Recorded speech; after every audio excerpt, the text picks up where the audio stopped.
Bienvenue à votre émission Question Directe qui reçoit aujourd'hui Madame Woré Gana Seck.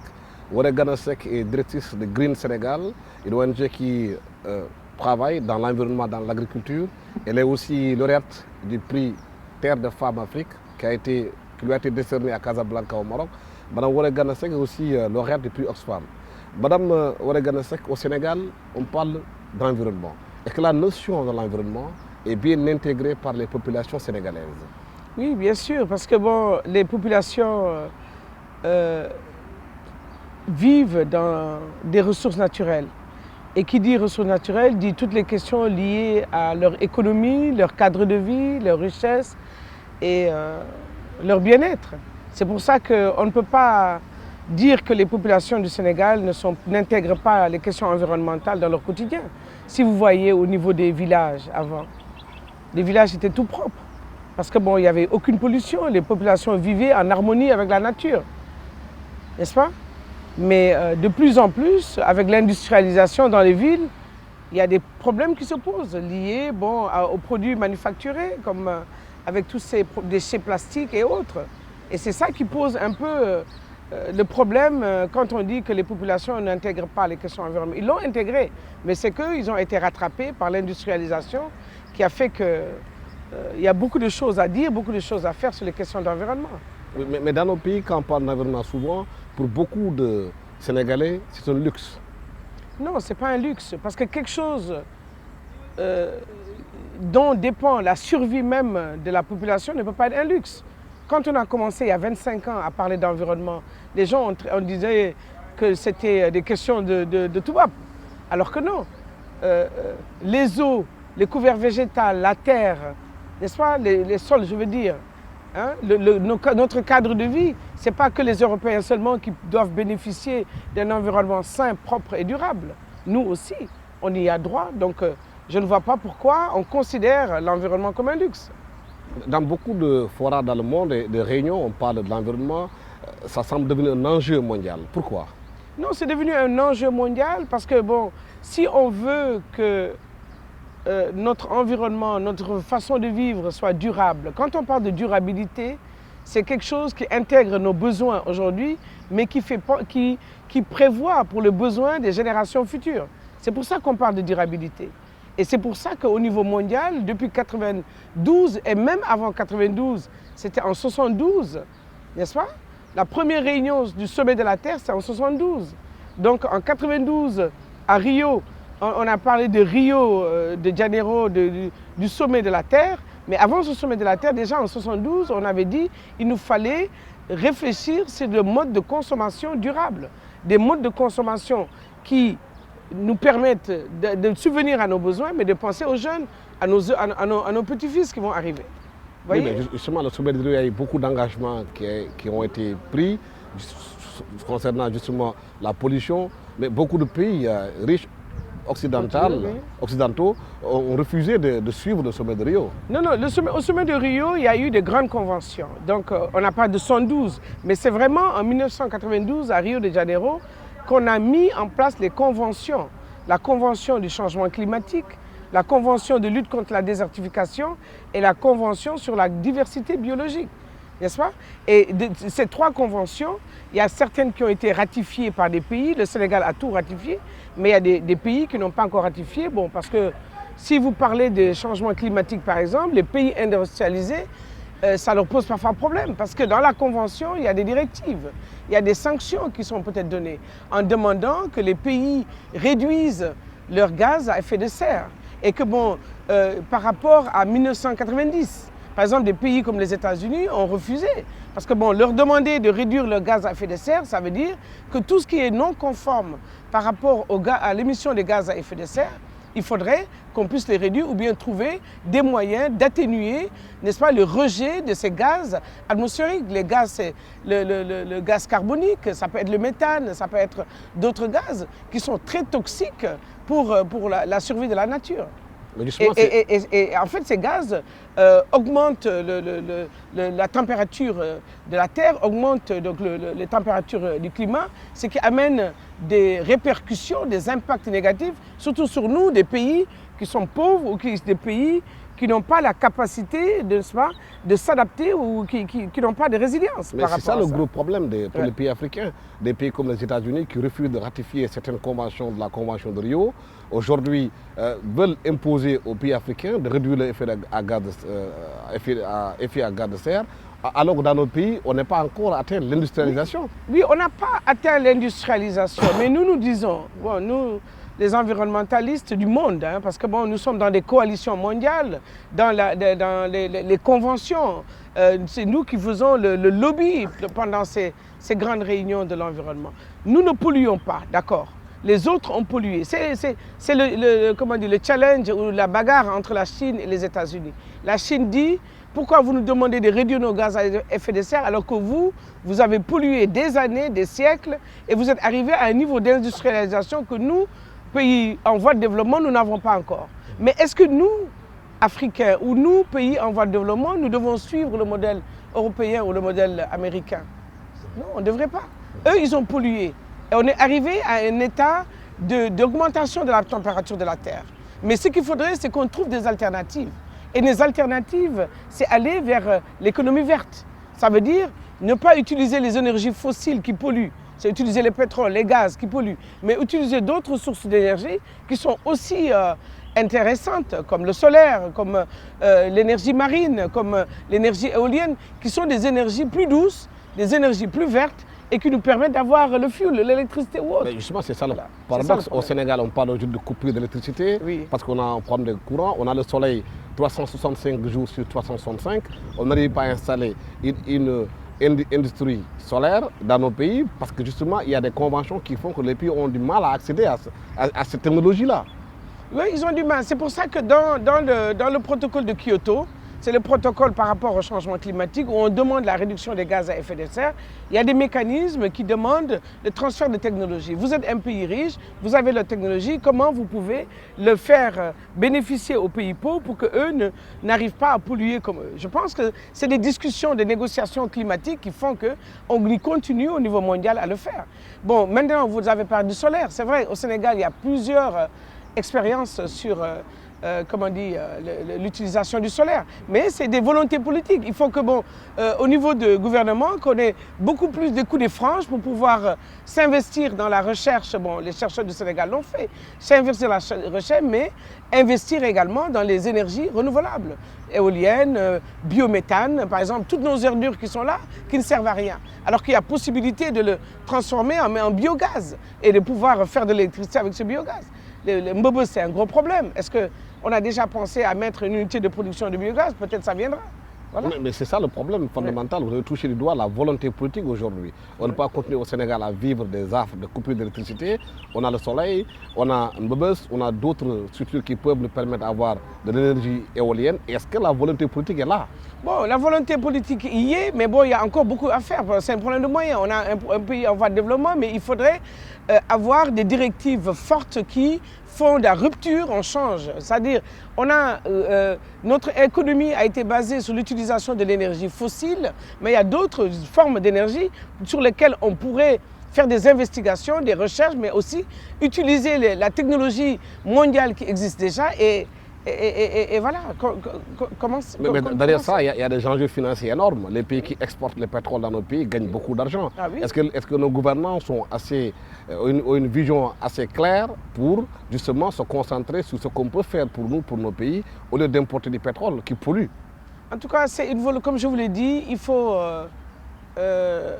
avoir des visions prospectives. Il faut se dire, bon voilà, nous avons travailler sur tel modèle après l'indépendance. Maintenant, la rupture, c'est de dire nous allons nous investir dans des secteurs porteurs et des secteurs durables et des secteurs qui ne polluent pas, mais qui nous permettent à nous, Sénégalais, n'est-ce pas, d'avancer. Parce que le problème de l'énergie au Sénégal, c'est le problème le plus crucial. Parce que le problème de l'énergie, c'est ça qui fait rouler notre économie. Mais c'est le problème aussi lié à la sécurité. Les Sénégalais, s'ils n'ont pas l'électricité pendant 2-3 jours, une semaine, Dakar flambe. Parce que c'est normal. Mais c'est pour ça que c'est une question non seulement d'économie, mais c'est une question même de sécurité du pays. Mais le nouveau régime parle de mix énergie. Est-ce que c'est une solution ou bien c'est une bonne solution? La solution, c'est qu'on ne peut pas tout de suite changer. de l'énergie fossile en énergie renouvelable. Il faut quand même, ça va en crescendo, quoi. Ça veut dire, on est énergie fossile, mais si on le voit dans 5 ans, dans 10 ans, dans 15 ans, on sera totalement énergie renouvelable. L'énergie renouvelable, il y a l'énergie marine. On a 700 km de côte. N'est-ce pas? C'est utiliser la houle, utiliser la marée haute et basse pour faire de l'électricité. Hein? Utiliser l'énergie éolienne. Il y a également, on veut mettre en place deux centrales à charbon. Bon, dans le protocole de Kyoto, le charbon, c'est quelque chose d'extrêmement nocif, d'extrêmement polluant. Alors le Sénégal va un peu reculer par rapport à son rôle de leadership en Afrique sur les questions de changement climatique. Parce que bon, utiliser la houille, c'est le charbon qui viendrait d'Afrique du Sud, on le mettra chez moi à Bargny.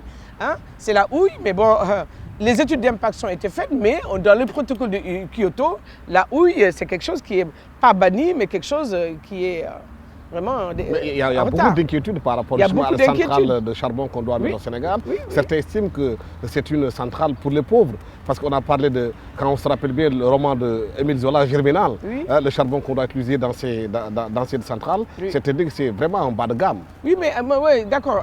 Émile Zola, c'était plutôt le problème des mineurs, qui étaient dans la mine et qui souffraient et qui n'avaient rien. Mais nous, ici, nous n'avons pas de mine de houille. Les mines de houille, on va les transporter de l'Afrique du Sud à Bargny, n'est-ce pas? Ou de l'Afrique du Sud à Dakar, avec la possibilité de les transférer par camion à Bargny, par exemple. Mais le projet même, ça fait actuellement l'objet d'études d'impact sur l'environnement. Bon, il faudra que cette étude soit validée et que cette étude fasse l'objet d'une audience publique. Comme ça, les populations même vont accepter ou ne pas accepter et ce sera à l'État de trancher. Mais parce que bon, au niveau de cette centrale-là, c'est vrai, ça a Bargny, ça va polluer, il y a des problèmes de toxicité, des problèmes de respiration, etc. Mais également des problèmes de valeur culturelle. On va le mettre où? C'est au bord de la plage, il y a des pêcheurs, il y a leur cimetière, il y a leur maison. On va les déplacer, on va les mettre où? Comment on va les indemniser? Donc voilà, tous les problèmes liés à cette histoire de centrale à charbon de Bargny. Mais justement, est-ce que justement le gouvernement a pris la mesure de toute la question par rapport à cette histoire bien précise? Parce qu'on a l'impression aujourd'hui que l'environnement dont on parle justement, son impact n'est pas pris dans le vrai sens du mot. On a l'impression qu'on parle d'environnement pour faire juste culture, pour faire juste fun. Non, moi, pas pour faire fun, parce que moi j'y suis depuis, déjà depuis 89, 90, les autorités. Non, mais non, c'est que parfois ils ont des priorités. Par exemple, on a une priorité de l'électricité. Alors on trouve une alternative rapide. Et pour moi, l'alternative rapide, ce n'était pas le charbon, ni la houille. Parce que la houille, c'est interdit, c'est au niveau mondial. Alors voilà. Maintenant, bon, les populations, il faudra que l'État, on continue le travail, finir notre étude d'impact sur l'environnement, la présenter aux populations, voir si les mairies acceptent et qu'est-ce que l'État peut faire. Mais nous pensons vraiment que c'était la dernière solution à trouver. Parce qu'il y a d'autres possibilités, quoi. Dans le prélude de notre émission, on a parlé un peu de changement climatique. Oui. On a vu à travers le monde aujourd'hui des inondations partout, au Colorado, ici au Sénégal, les populations vivent ces inondations. Est-ce que justement ces changements climatiques ont été pris en compte par rapport aux politiques environnementales? Oui, bien fait, bien sûr. Parce que nous avons ce qu'on appelle le plan d'action national d'adaptation au changement climatique. C'est un document référence du Sénégal, et les autres pays l'ont fait, sur la question du climat au Sénégal. Comment le climat nous affecte au niveau de l'agriculture, au niveau de l'élevage, au niveau de la foresterie, au niveau du tourisme, de la pêche, etc. Et le premier projet du Sénégal, le premier projet au monde qui a été financé par le Fonds d'adaptation, c'est le projet de Tchaoulène, de Saly et de Joal. Donc c'est un projet qu'on appelle adaptation à l'érosion côtière dans les zones vulnérables. Donc le Sénégal a présenté sa priorité nationale en termes de changement climatique, c'est l'érosion côtière. Nous avons 700 km de côte. Nous avons 6 zones administratives. C'est Saint-Louis, Louga, ainsi de suite. Thiès, Dakar, Fatick, Casamance. Et dans toute cette zone du littoral, les populations vivent les problèmes de climat. Et c'est ce projet que le Sénégal a présenté, qui a été financé. C'était 10 millions de dollars, donc 5 milliards de francs CFA. Ça a permis de commencer. Par exemple, à Tchaoulène, une digue de 700 mètres, et les populations vous diront, à cette époque-ci d'hivernage, il y a 3 ans, ici, personne n'habitait. Mais maintenant, la digue, construite par Eiffage et AGETIP, ont permis de récupérer des terres et d'aider les populations. À Joal, c'est une digue anti-sel de 3 km 300. À Saly, c'est des brise-lames. Mais ce n'est pas suffisant, les 3 villes. Chez moi, à Bargny, par exemple, les gens me disent, nous vivons des phénomènes terribles. Nos maisons tombent, des pans de murs, les gens ont perdu leurs biens, les gens vivent dans la précarité. Mais qu'est-ce qu'on fait? Mais nous, ONG, nous ne pouvons pas faire tout. Nous pouvons travailler qu'avec l'État qui a les gros moyens et qui peut aider ces populations. Si on arrivait à voir quelles sont les meilleures pratiques, ici vous allez à la mosquée de la Divinité, n'est-ce pas? En matière d'érosion côtière, vous verrez que les piroguiers, ils ont une plage. Parce que bon, il y a un brise-lames qui a été immergé il y a quelques années pendant la colonisation. Mais bon, si vous allez à Bargny, il y a 200 mètres qui sont perdus depuis combien d'années et rien n'est fait. Alors qu'il y a des technologies comme des brise-lames qui ne coûtent pas aussi cher que la digue de Rufisque qui a coûté presque 4 milliards. Mais bon, au niveau de Saly, faire des brise-lames, on peut le faire à Bargny, etc. Donc je reviendrai encore à la houille. Si maintenant la société coréenne ou la société indienne, il y aura 2 centrales à charbon qui vont se mettre à Bargny. Si on leur demandait que dans les mesures d'atténuation, qu'on puisse régler les problèmes d'érosion côtière, ils pourraient mettre leur usine avec tous les éléments de protection des gaz à effet de serre, mais au moins aider les populations environnantes en mettant des brise-lames. C'est peut-être quoi? 200, 300 millions, c'est quoi? 200 millions, 300 millions pour arrêter les vagues qui cassent les maisons des riverains. Voilà. Mais cela n'empêche pas que le littoral continue à être agressé au Sénégal. Non, on a dit que toutes les plages sont occupées au Sénégal. Les Sénégalais n'ont plus accès à certaines plages qui semblent être même privatisées. C'est pas normal. C'est pas normal. Dans le cadre de ce projet, il y a également le plaidoyer que nous faisons sur la loi du littoral. La loi du littoral, c'est une loi avec les ONG comme UCN, la direction de l'environnement et d'autres partenaires et le REPES, le réseau des parlementaires, qui ont élaboré une loi qui n'est toujours pas votée. Elle était au niveau du secrétariat du gouvernement, elle est revenue au niveau de l'Assemblée. Maintenant, elle doit être validée pour qu'on l'amène à l'Assemblée nationale. Ça va permettre de réglementer tout ce qui se passe dans le littoral. Tu ne peux pas te lever un beau jour et construire une maison ou construire un truc et boucher la mer alors que c'est un bien à tout le monde, de tout le monde. Dans la constitution du Sénégal, n'est-ce pas, 100 mètres de la mer, c'est non édificant. Mais ici, regardez, là, à côté de Terroubi ou à côté de Magicland ou là, à côté de comment ça s'appelle, la mosquée de la Divinité, les gens ont construit partout, sans pour autant penser que c'est un bien partagé, un bien commun. Mais justement, est-ce qu'il n'y a pas un gros problème par rapport à ça? Parce que ceux qui construisent sur le littoral, ce sont des gens riches et souvent qui sont au gouvernement ou certains qui sont à l'Assemblée nationale, que vous demandez de voter une loi contre eux. Oui, on doit voter une loi contre eux et ils ne peuvent pas empêcher parce que sinon on continuera à se plaindre au niveau mondial. Il y a pas, le tribunal, ce n'est pas seulement au Sénégal. Hein. Les tribunaux, c'est des tribunaux aussi mondiaux. Et il y a des choses qui ne sont pas normales, qui ne sont pas conformes. Même s'ils sont au niveau du gouvernement, même s'ils sont riches, ils n'ont pas le droit de prendre les biens qui appartiennent à tout le monde. Bon, si le gouvernement actuel parle de transparence, etc., c'est un gouvernement de rupture. Donc il ne faut pas avoir peur de casser des œufs. Ça veut dire, tu fais une omelette, tu casses des œufs. Ça veut dire, si tu veux la rupture, tu dois n'aie pas peur d'avoir des ennemis. Il faut avoir des ennemis pour avancer. Ça veut dire, si tu ne te lèves pas en disant, je fais la rupture, je casse des choses qui ne sont pas conformes, eh bien, dans 3 ans, dans 4 ans, c'est le peuple qui sanctionne. Est-ce que vous avez l'impression que justement, cette volonté, cette rupture, elle est là? Est-ce que les gens ont assez de force pour lutter contre ça? Moi, je pense que... Vous en êtes convaincu? Non, moi, je pense qu'il y a encore beaucoup de choses à faire. Parce que bon, il n'y a pas la rupture, il y a peut-être une rupture un peu du côté de la justice, mais à part ça, bon, dans le domaine de l'environnement, il n'y a pas eu de rupture. Les gens continuent à construire. La loi sur le littoral n'est pas votée. Nous, au niveau du Conseil économique, avant que ce soit Conseil économique, social et environnemental, j'ai introduit la loi sur le climat. Monsieur Diboka, à l'époque, avait accepté et qu'on mette les questions du climat dans le nouveau code de l'environnement. Et c'est ce qu'on est en train de faire. Mais le code de l'environnement est en train d'être révisé pour intégrer les changements climatiques. Mais maintenant, la loi du littoral, celle-là, elle doit être votée pour qu'au moins l'aménagement du littoral soit un aménagement concerté. Au niveau des hôtels, par exemple, regardez à Saly. Quelqu'un vient et construit un épi. L'épi te protège. Mais le gars qui est à côté, tu lui bouffes sa plage. Et du coup, les piroguiers, les pêcheurs qui sont là n'ont pas où accoster. Ça réduit l'activité pêche pour les femmes, etc. Et ce n'est pas correct. Et ça a des conséquences sur la vie économique. Ça a des conséquences sur la vie économique, ça a des conséquences sur la vie même, la survie des populations. Parce qu'une femme qui ne peut pas avoir son gagne-pain de la transformation des produits parce que le poisson n'arrive pas, parce que les piroguiers ne savent pas où accoster, c'est quand même grave. Et nous avons 700 km de côte. Combien de populations vivent sur la côte? Et en dehors du phénomène d'érosion, il y a d'autres phénomènes. Hein. Le Sénégal a signé la Convention sur la diversité biologique, mais tout le delta du Saloum, n'est-ce pas, au niveau de Dionewar, etc., tout ce delta-là, c'est une zone à mangrove au niveau de la Casamance. Mais les populations sont pauvres, qu'est-ce qu'ils font? Ils coupent la mangrove, ils en font du feu de bois, ils font des huîtres, etc. Et ça doit être conservé. Parce que dans cette convention, on a dit on a le droit, on doit conserver ne serait-ce que 17% de notre territoire dans des aménagements de forêts, dans des aménagements d'aires marines, d'aires communautaires protégées, tu vois. Justement, vous avez posé la question par rapport à la pauvreté dont on parle dans notre pays, les femmes qui travaillent à la terre, qui essaient de s'en sortir. Est-ce que l'environnement peut créer des emplois? On parle de plus en plus des emplois verts. Oui, non. Nous, les emplois verts, on y est depuis Mathusalem, tu vois. Parce que les emplois verts, c'est quoi? C'est quoi les emplois verts? Les emplois verts, voilà. Les emplois verts, donc c'est...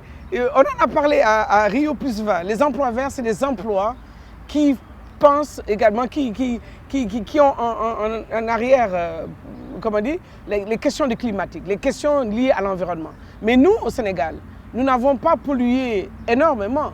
C'est-à-dire que nos emplois verts, c'est ce que nous faisons tous les jours. C'est les femmes qui sont dans l'agriculture, les femmes qui sont dans l'élevage, dans la foresterie, les jeunes qui sont peut-être dans les bâtiments où il y a une efficacité énergétique. C'est les jeunes qui sont dans l'assainissement. C'est vraiment tout ce qui est par rapport à l'environnement, par rapport au cadre de vie, par rapport au climat et par rapport à la désertification. Et nous y sommes. C'est un concept qu'on a envoyé à Rio Plus 20, mais c'est quelque chose sur lequel on travaille depuis toujours. Mais est-ce que ça permet à quelqu'un de gagner sa vie? Mais au Sénégal, il y a combien de paysans? Les paysans, il y en a, c'est plus de 60%. Et les paysans sont dans les emplois verts. C'est eux qui cultivent la terre, qui essaient de la régénérer, qui font du compost, qui utilisent des engrais verts, qui utilisent le CAD, n'est-ce pas?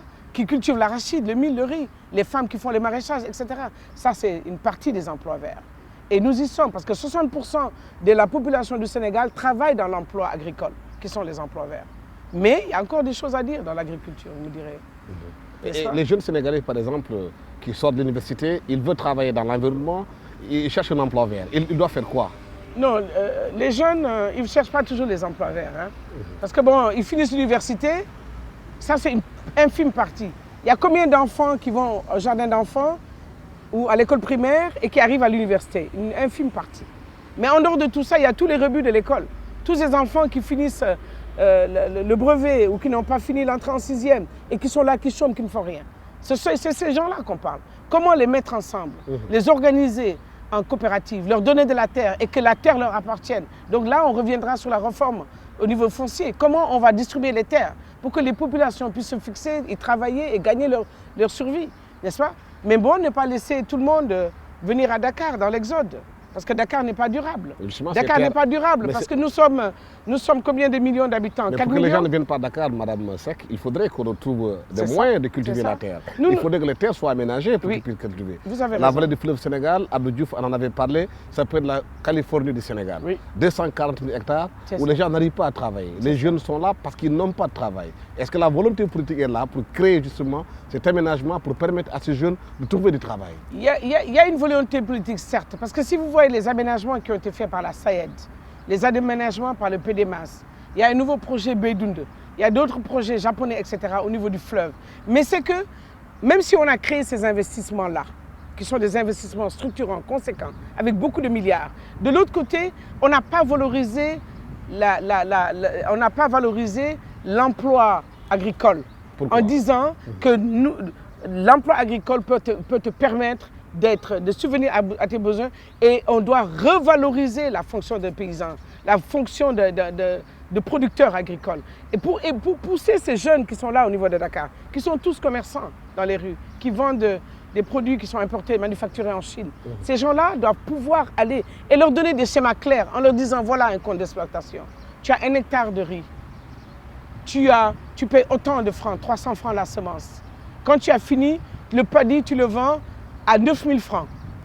Tu vas le décortiquer à 16 000 la tonne. Ça te permet de gagner autant. Tu le vends et c'est comme ça des schémas clairs où le gars se dit, en une campagne, sur 1 hectare, je peux gagner entre 500 et 1 million. Et une campagne, c'est quoi? C'est 3 mois, c'est 4 mois? Quel est le commerçant ici, les jeunes gamins qui sont là à en vendre, qui gagnent 1 million par 3 mois? Non. Mais est-ce que cela a été expliqué aux jeunes? Non, non, ça n'a pas été expliqué. C'est pour ça que je vous dis qu'il y a la volonté politique de pouvoir investir dans l'agriculture, dans des aménagements conséquents, mais il devrait y avoir une autre volonté politique de pousser les jeunes vers des emplois agricoles rémunérateurs, en les incitant, n'est-ce pas, à cette production, en les incitant, même avoir des motivations.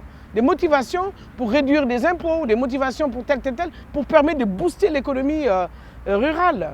Mais pourtant, depuis 50 ans, on parle d'agriculture au Sénégal en disant que c'est le moteur du développement du Sénégal. Oui. Tous les gouvernements qui viennent en parlent, même celui-là avec Macky Sall en ont parlé. Mais jusqu'à présent, on voit que le budget qui a été octroyé au ministère de l'Agriculture n'est pas un budget conséquent. Non, moi je pense que le budget n'est pas conséquent. Oui. Il faut, comme dit, le président a dit que c'est rupture. Le président a dit que l'agriculture dans le Yonu-Yokouté, l'agriculture moteur du développement. Le président lui-même, il est le président du NEPAD.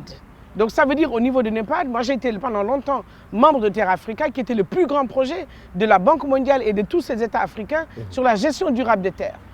Comment nous allons faire pour changer la donne? Ça veut dire les futurs rurales, réfléchir sur les investissements, les pistes de production, sur la transformation de ces produits. Tu ne peux pas investir dans les intrants, les machines, les tracteurs depuis 50 ans et ça n'a pas changé. Il faut investir dans les moyens de transformer l'agriculture. Ça veut dire des usines, des pistes de production pour que la femme qui est dans le fin fond du Waalo, elle puisse avoir la route pour acheminer, ou bien des camions, des tracteurs pour acheminer sa production à l'usine, de traiter à l'usine, de pouvoir le mettre dans de beaux paquets, de pouvoir le distribuer dans tout le Sénégal et dans la sous-région. Parce que nous, notre politique agricole, ça a été un peu séquencé. Mais la politique agricole, le BISAP, etc., la Goana, c'était intéressant.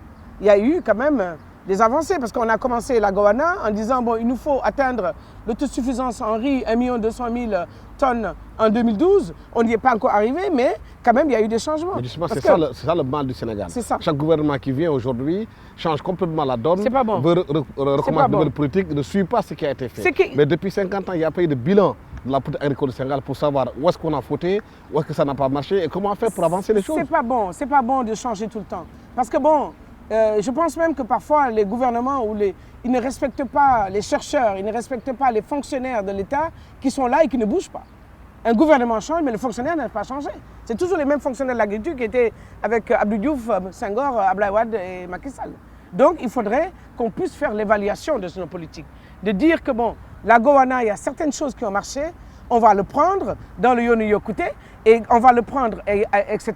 et continuer sur des choses qui ont marché. Le programme national d'autosuffisance en riz, c'était un programme du temps de la Goana, mais on le continue. C'est un programme qui est intéressant et c'est pour ça qu'on voulait... Le bilan n'a jamais été fait. Le bilan doit être fait. C'est pour ça qu'on veut pousser notre président de la République, M. Macky Sall, de pouvoir continuer ce qui est bien et ne pas écouter les politiciens. Parce que sinon, c'est comment dire, une compétition entre partis, le PDS et l'APR. Le PDS va te dire, ah mais oui, continue le projet d'Abdoulaye Wade. Ce n'est pas le projet d'Abdoulaye Wade, c'est le projet du Sénégal. Parce qu'Abdoulaye Wade ne l'a pas réfléchi tout seul. Abdoulaye Wade l'a réfléchi avec des fonctionnaires sénégalais, avec des chercheurs sénégalais, n'est-ce pas, avec des agents de l'ANCAR, de la DRDR, de l'ISRA, qui sont réfléchis sur ce programme de la Goana. Et aujourd'hui, Macky Sall doit prendre des acquis de ces projets et continuer dans son nouveau Yonu-Yokouté. Yonu-Yokouté qui prendra des avantages d'Abdoulaye Wade, des avantages de Macky Sall, de Abdou Diouf, etc. Et lui, il rajoutait sa fibre personnelle, sa fibre patriotique pour dire dans le Yonu-Yokouté, je vais investir. Bon, les tracteurs, les 1000 tracteurs qui viennent du Brésil, c'est bien. Hein, ça nous permettra, bon, mais les tracteurs ne sont pas adaptés partout. Il y a des zones où les sols sont trop pauvres, ou les zones où les sols sont latéritiques, ou bien le tracteur ne peut rien faire. Et il y a d'autres techniques d'agriculture écologique. Le zaï, par exemple, au niveau de Burkina, c'est des poquets, n'est-ce pas, où on met du compost et on peut cultiver sur des terres complètement stériles, des cols complètement arides. Madame, c'est ce que les Sénégalais ne comprennent pas. Comment se fait-il qu'au Burkina Faso, qu'au Mali, qu'on arrive aujourd'hui à avoir l'autosuffisance alimentaire, qu'au Sénégal, qu'on continue à importer nos denrées alimentaires, 600 milliards de francs CFA par an. C'est pas bon, c'est pas bon. Les Burkinabés ont dit, les Sénégalais ont inventé la roue. Nous, on l'a fait circuler. Ça veut dire que toutes les études ont été faites par les Sénégalais. Ça, hein? Les Burkinabés, ils utilisent ce que les Sénégalais ont fait. C'est dramatique. C'est dramatique. Maintenant, nous, ce que nous voulons, c'est qu'on continue des programmes comme cela, des programmes intéressants qui vont nous pousser vers l'autosuffisance. Sénégal a produit depuis la colonisation de l'arachide à la place des cultures vivrières. On a laissé tomber le mil, le sorgho. Mais maintenant, on est sur le riz et il y a vraiment beaucoup de choses intéressantes qui se font au niveau de la vallée. Mais il y a un hic, la transformation pose problème. La distribution du riz pose problème. Est-ce que ici à Dakar, vous pouvez vous lever, aller à la boutique, acheter du riz de la vallée? Non. Vous devez aller jusqu'à Diamniadio ou aller à Castor pour les trouver. Alors que le riz du Sénégal doit pouvoir être vendu dans toutes les boutiques du Sénégal. Que si tu ne peux pas arranger ton riz parfumé qui coûte 300 ou 350 à 400 le kilo, que tu puisses acheter le riz sénégalais à 250 ou maximum 300. C'est possible. Le riz, on peut le vendre à 250, 300 parce qu'au niveau de la vallée, bon, il faut considérer qu'il y a la marge bénéficiaire des commerçants et tout. Mais c'est l'État qui doit nous aider pour que la distribution puisse se faire normalement, la transformation, et que les paysans puissent gagner, se fixer dans leur... Mais est-ce qu'il n'y a pas aussi un problème de goût chez les Sénégalais qui préfèrent le riz importé, parfumé, qui, selon mon professeur Ahmad Alien, servait beaucoup qu'on donnait aux oiseaux et que les Sénégalais prennent des fonds de cale? Non mais moi je sais pas. C'est pas plus facile. Parce que plusieurs personnes que j'ai rencontrées me disent que le riz de la vallée est meilleur que le riz importé. Mais on ne le trouve pas. Donc ça veut dire qu'il y a quelque chose à faire. L'étude de la filière doit être continuée. La SAED aide beaucoup dans l'aménagement, dans beaucoup de choses, de crédit, etc. avec la CNCA. Mais est-ce qu'on a des rizeries partout au niveau de la basse vallée, la haute vallée, etc. Est-ce qu'on peut améliorer l'état de ces rizeries? Est-ce qu'on peut calibrer mieux le riz pour avoir le riz gros grain, petit grain, brisé? Enlever les pierres, et que la ménagère, la femme puisse utiliser ce riz qui aura une qualité compétitive à ce riz importé qui coûte cher, qui n'est pas bon et on n'est même pas sûr de sa qualité, de la sécurité sanitaire de ces aliments-là. Voilà. Non, la qualité du truc, mais la sécurité sanitaire. Quel produit on y a mis dans la cale, c'est quelle conservation? Comment? Est-ce que c'est pas avec les rongeurs ou n'importe quoi? Moi, je ne sais pas. Oui, moi, j'aurais préféré aller à la vallée, aller à Diamniadio, venir à Castor et que mon approvisionnement, mes sacs de 25 kg ou de 10 kg ou de 50 kg, que ce soit disponible autant où je veux. En attendant maintenant qu'on arrive à l'autosuffisance. Parce que pour le moment, on est peut-être à 350 000 tonnes. Mais le Sénégal a besoin de presque 900 000 tonnes. Donc il y a un gap qu'on doit importer pour le moment d'Asie. Mais si on y va dans notre nouveau Yonu Yokute ex-Goana ou ex-autre programme agricole, dans un programme où le Sénégal peut chaque année dire j'ai augmenté de 100 000 tonnes, de 200 000 tonnes, avec des investissements conséquents, avec des pistes de production, avec des rizeries. En 2015, 2018, on a dit pour atteindre 1 600 000 tonnes, ben on aura gagné beaucoup. Oui, mais en dehors du riz, il y a maintenant la question de l'arachide, il y a la question du blé. On importe du blé, on mange du pain, alors qu'il y a possibilité de mixer peut-être ce pain avec du sorgho ou avec du mil pour avoir du pain ou de tapalapo par exemple. On doit pouvoir le faire. Et même, il y a eu des recherches par les gens de l'ISRA. Et il y a possibilité de produire, on a besoin de 300 000 tonnes de blé. Il y a possibilité de le produire. Mais est-ce qu'on a déjà vu un plan de blé?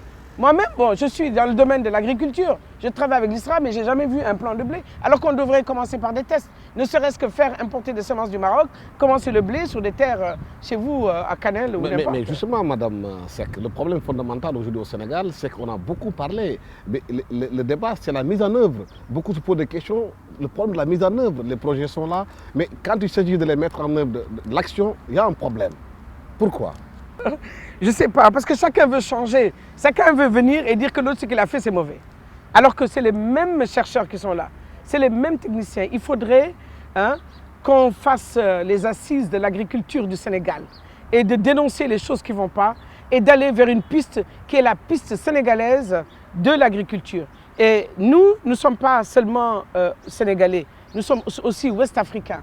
Et la politique de l'agriculture du Sénégal dépend de la politique de la CEDEAO qui est le ECOWAP, où nous tous, au niveau sous-régional, nous devons réfléchir ensemble sur les voies et moyens de sortir de cette pauvreté. C'est que le Sénégal produit quoi? La pêche, les poissons, l'arachide, les fruits et légumes. Et alors qu'au lieu de penser à un marché européen qui est lointain, il y a le marché africain où, avec l'autoroute ou avec le rail, on peut envoyer nos poissons ou notre arachide au Mali. Le Mali peut nous vendre, le Burkina, etc.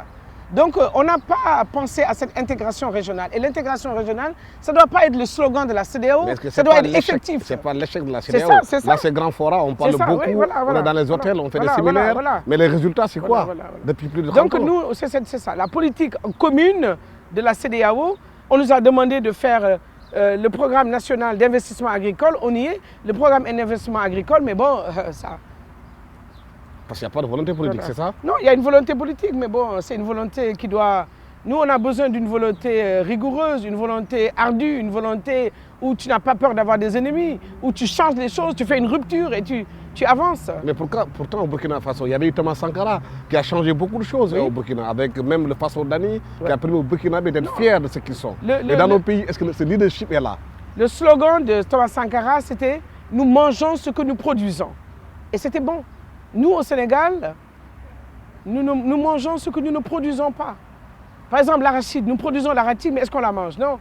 L'arachide est envoyé dans des conteneurs où on vend l'arachide. Débrouillez-vous, les paysans. Cultivez l'arachide, je mets mes investissements, je subventionne, mais au moment de la commercialisation, Suneor et Novacell ne peuvent pas tout faire. On prend l'arachide, bon, on amène au Mali, on amène en Gambie, alors que c'est notre investissement, c'est nous les contribuables qui payons l'arachide pour que d'autres la traitent et d'autres la revendent ailleurs. Et nous, on importe du soja, on n'est même pas sûr que c'est du soja. Voilà.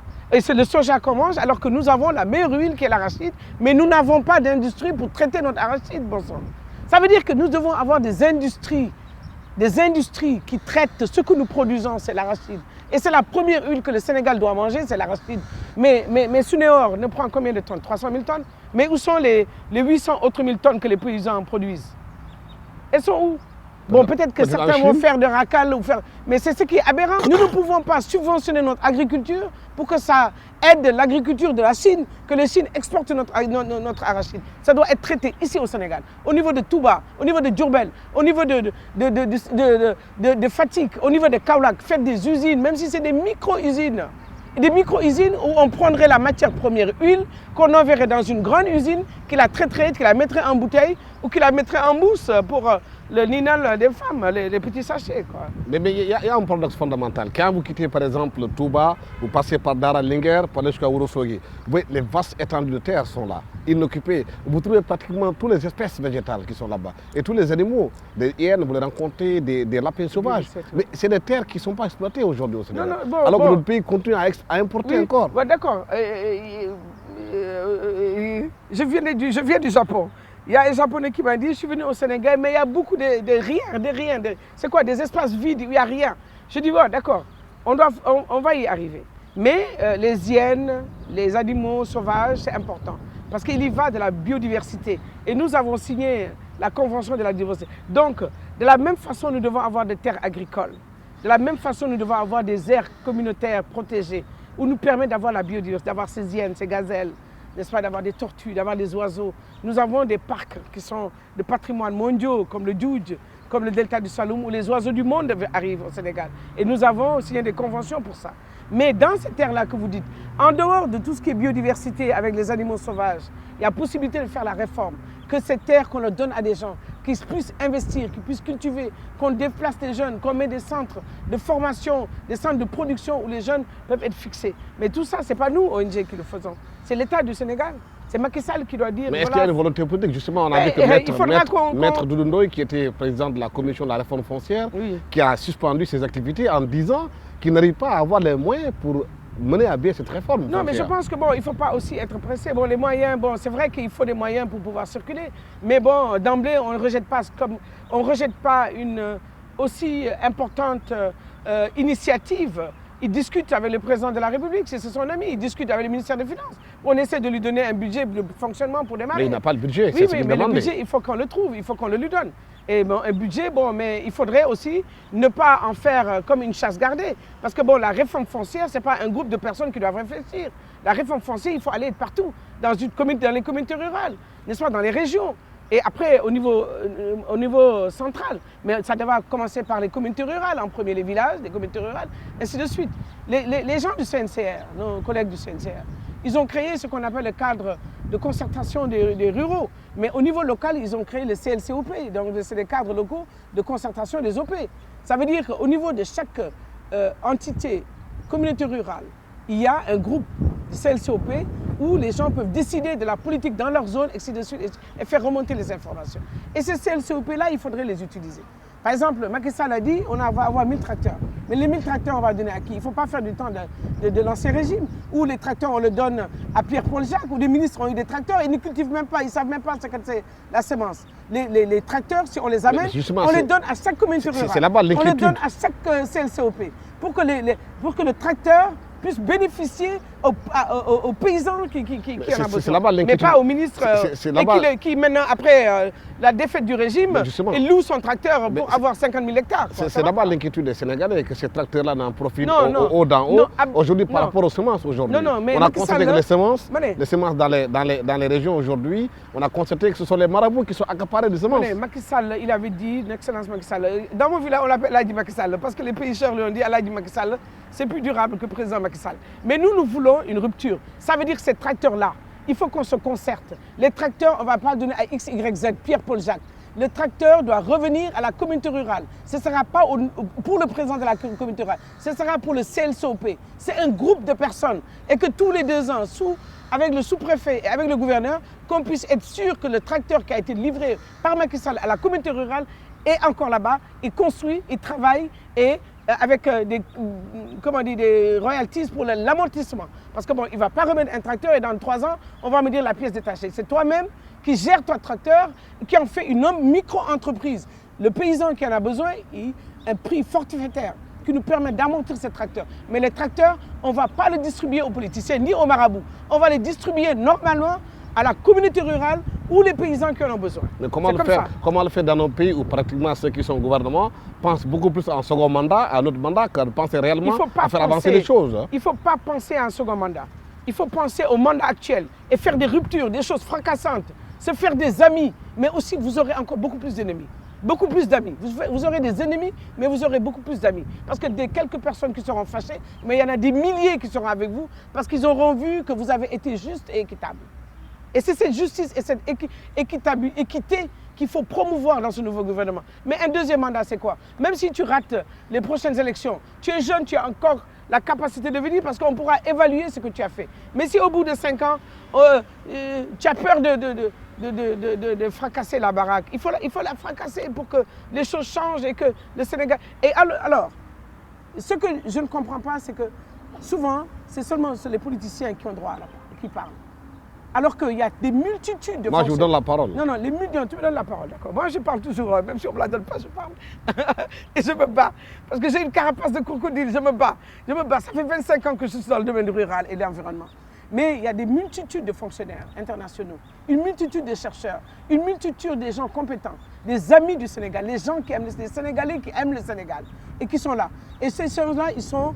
peut-être pas au frigo, mais ils sont laissés à eux-mêmes. Mais c'est des gens-là qu'il faut récupérer. C'est avec ces gens-là qu'il faut travailler. Et avec ces gens-là, peut-être que tu peux construire des alliances pour pouvoir faire changer les choses. Et c'est possible.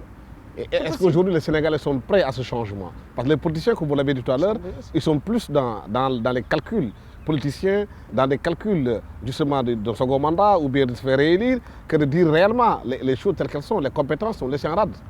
En tout cas, c'est compliqué. Les compétences sont là. Les gens ne veulent qu'aider parce que le Sénégal, c'est notre Sénégal. Ce n'est ni le Sénégal de tel ou tel autre parti, c'est le Sénégal du peuple. Et le peuple, ce qu'il veut, c'est qu'on puisse les écouter, c'est qu'on puisse se subvenir à leurs besoins, qu'on puisse arriver à réduire le coût de leur vie. Le riz, l'huile, les arachides, etc.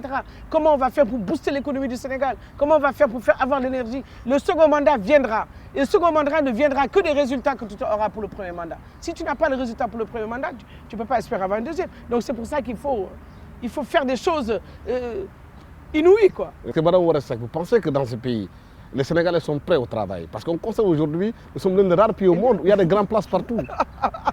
Il y a des grandes places parce que les gars, ils sont tristes, ils n'ont rien à faire.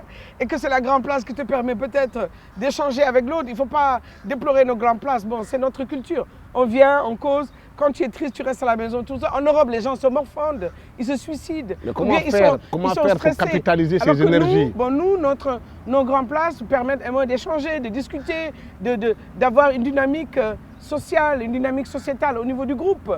Et on s'entraide, etc.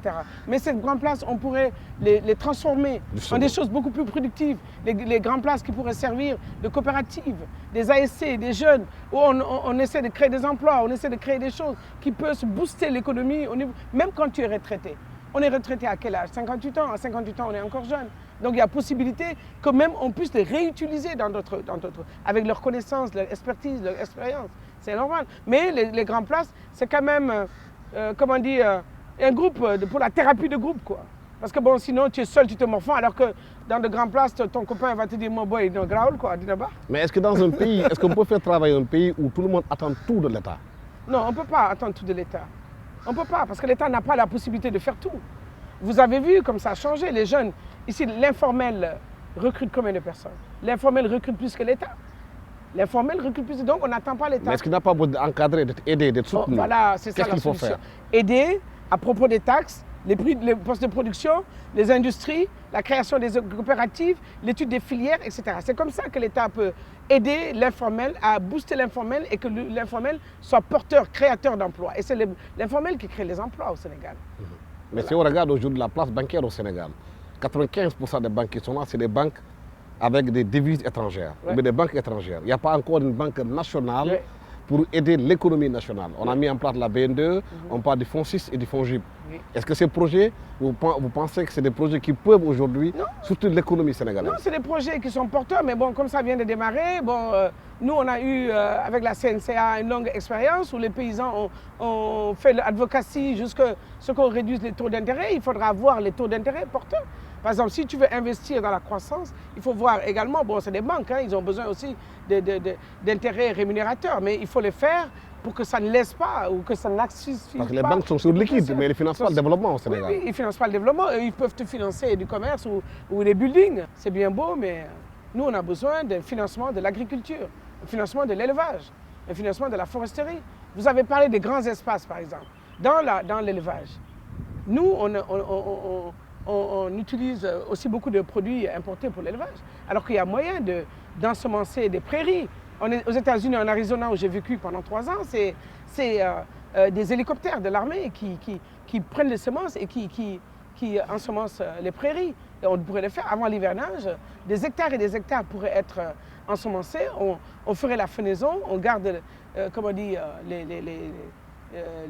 les graminées en bloc, et ça nous permet de développer le volet élevage avec le lait, avec des frigorifiques pour ne pas jeter le lait et réduire l'importation du lait, réduire l'importation de la viande, parce qu'au niveau du Sénégal, on aura créé des zones vraiment de développement du lait et de la viande.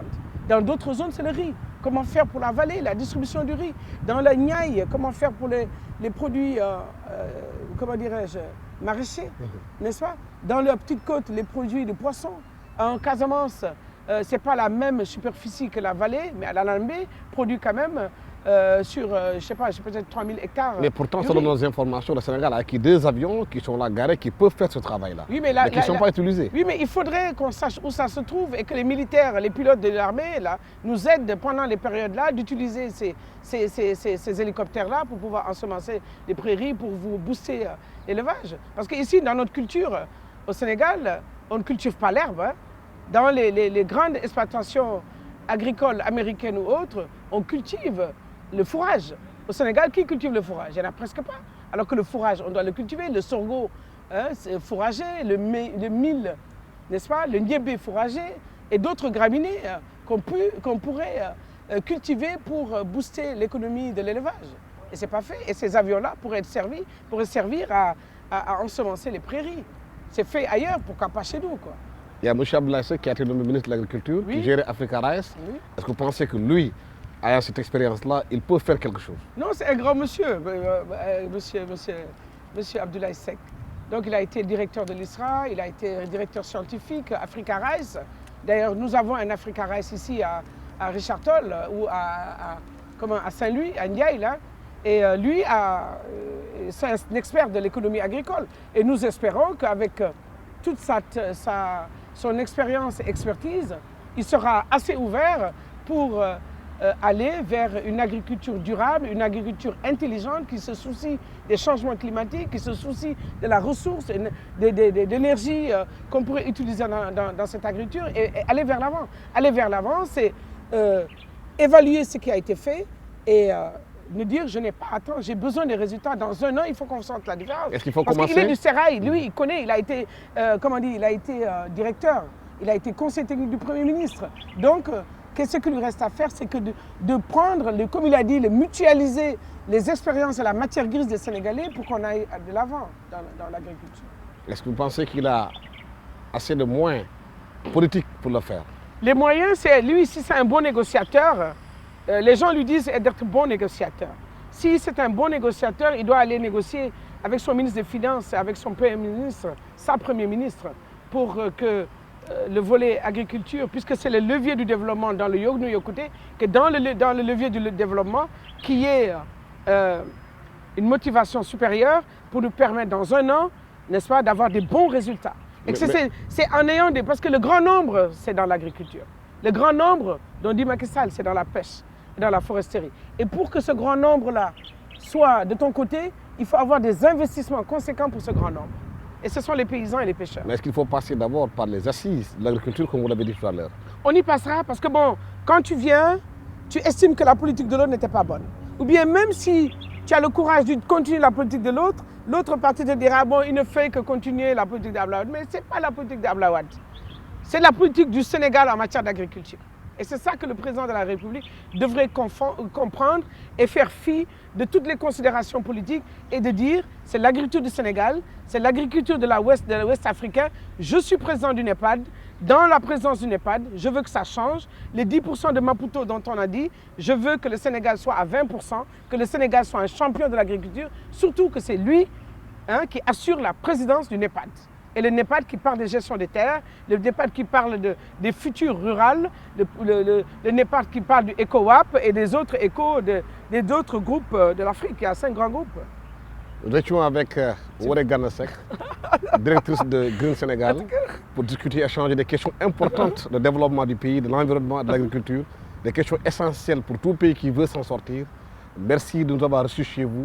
Merci à toute l'équipe technique qui m'a accompagné pour la réalisation de cette émission. Merci. Où que vous soyez, merci infiniment. Au revoir.